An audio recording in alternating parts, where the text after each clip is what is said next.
Thanks for having me here tonight to talk about using iPods in the high school English classroom.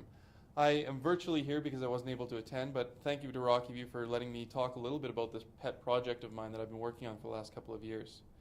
Let me run you through a little bit of the background of this project.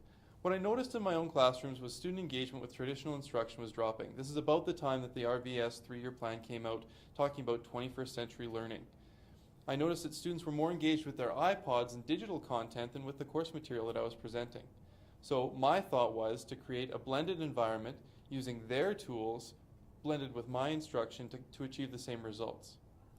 I went about writing a proposal for the Technology Innovation Fund in the division and got approved for my class set of iPod Touches in January of last year.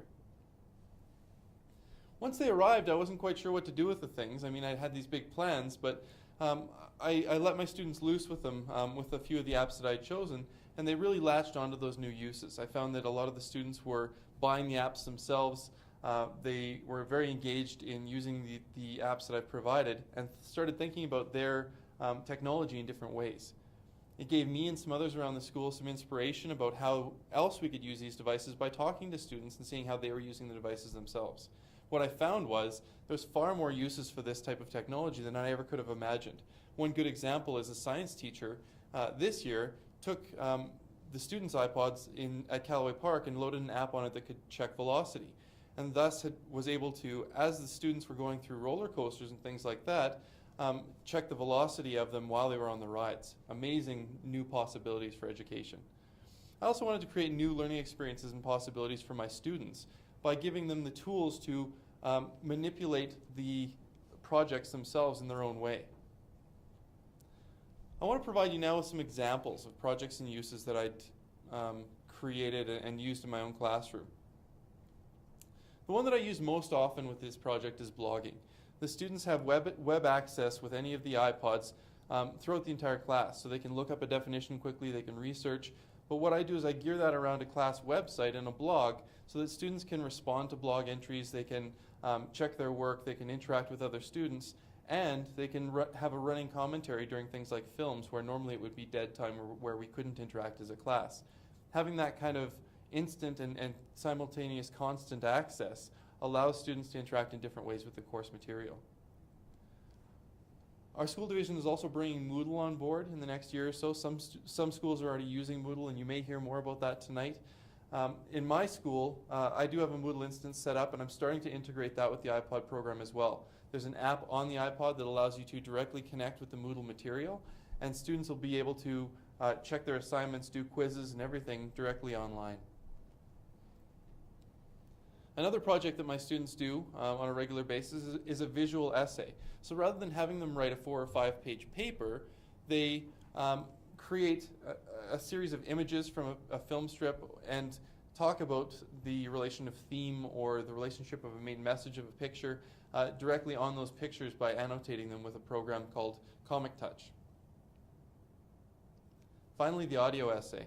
This one was a project conceived by 2 English teachers, myself and another teacher at the school, where we had a group of students read an essay and record that reading of it into an iPod. What happened after that is students exchanged with another class those essays, and they listened for the content of the essay. They listened for the main theme, the main message of that essay, rather than just checking it over as they normally do for grammar and spelling mistakes. So it creates a new level to editing and a new level to processing information. What I find the real power of mobile technology for learning is the access that students have to technology and using their own technology. Quite often students have iPods or technology in their own pockets that is more than relevant or we're more than able to use in a classroom setting.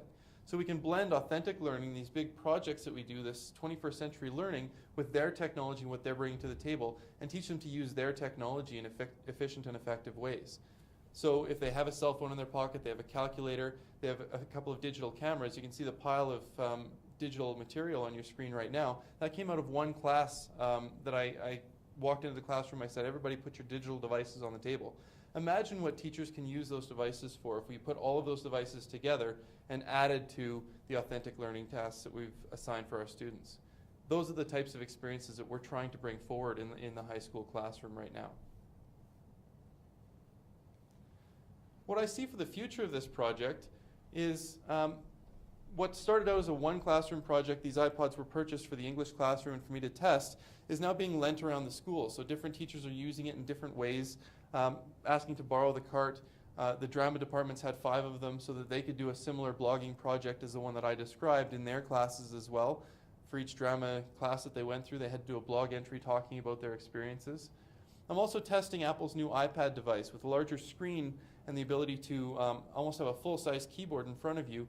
It creates new possibilities for data entry on this system that already is very tuned to what students need and want.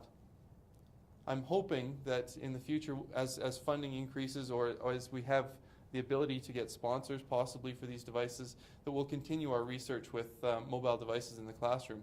But right now, we've seen some very positive results.